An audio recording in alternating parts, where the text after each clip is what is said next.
For 3 years, my wife and I got to teach at Nkata Bay Secondary School in the country of Malawi and on the shores of Lake Malawi, or at least within a mile or two. No electricity during the day. This boy's ringing the bell for the start of class or the end of class or lunchtime or evening study time. Here come the boys out of assembly. They're all wearing white shirts and black trousers.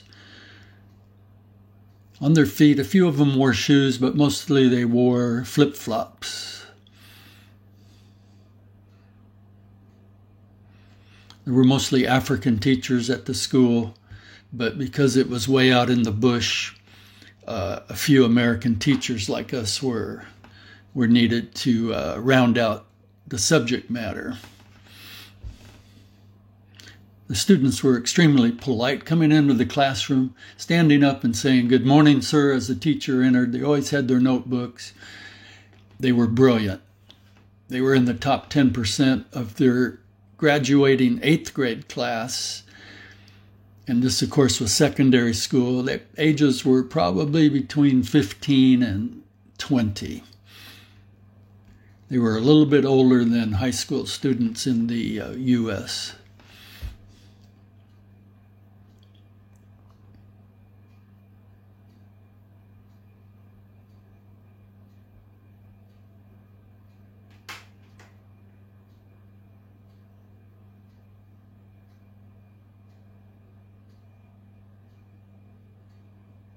I think if they realized this was a movie, there would have been a little more action, a little more showing off. On the weekends, like Saturdays, they had many work days. Here the students are clearing the soccer field after the rainy season, cutting the grass down to a fairly smooth surface. Of course, a bit of showing off once the camera is running.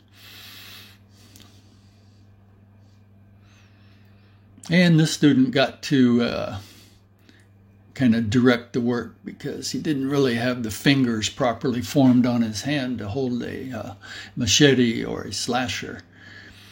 Here they're doing public service. There's a path down below the school that villagers and the students would use.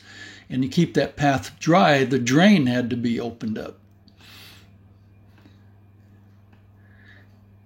The area could get up to 100 inches of rain in the rainy season, and flooding would be common, so these drains were quite important.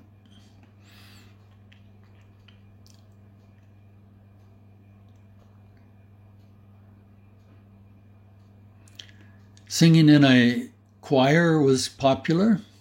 They sang in great 3- or 4-part harmony.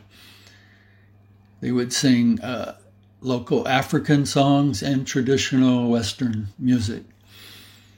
Performing at the National Independence Day celebration in the local nearby town of Nkata Bay was very popular. Here they're doing a kind of a warrior dance with the women wearing white, actually boys dressed up like women in the middle.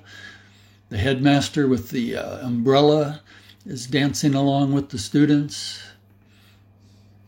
Lots of nice drumming going on. Here the choir is doing a song while dancing. Big crowd showed up to watch those celebrations. Learning sports like basketball was very popular. I was the coach. The basketball court was there already. Nobody was using it when I came. We had to rake the ground smooth, get rid of as many small stones as possible because they had to play barefoot and they really didn't have tennis shoes. A team of Dutch, French, and American young people who all kind of worked in the general area got together to give the kids a game. There's a nice long pass and a beautiful, perfect jump shot by yours truly. Tug of war. The older boys usually won, being a little bit bigger and a little bit stronger.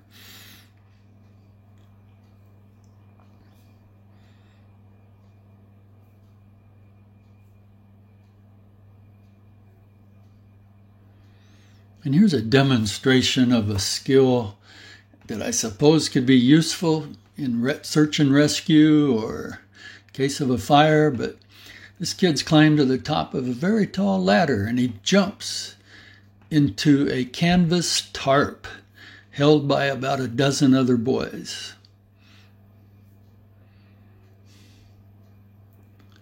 Only the brave would actually climb up there and jump.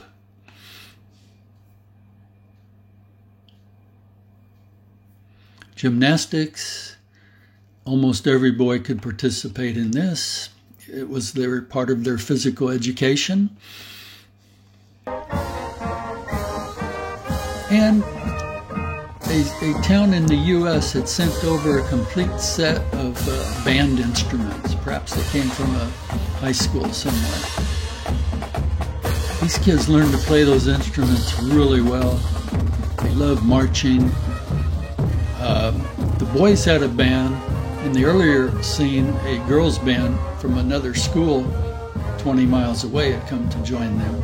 Here they're marching at the Independence Day celebration.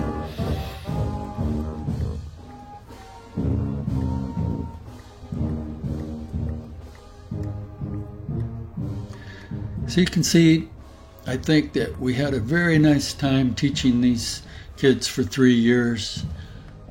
We had lots of fun swimming in the lake as well and doing other things. These celebrations were great.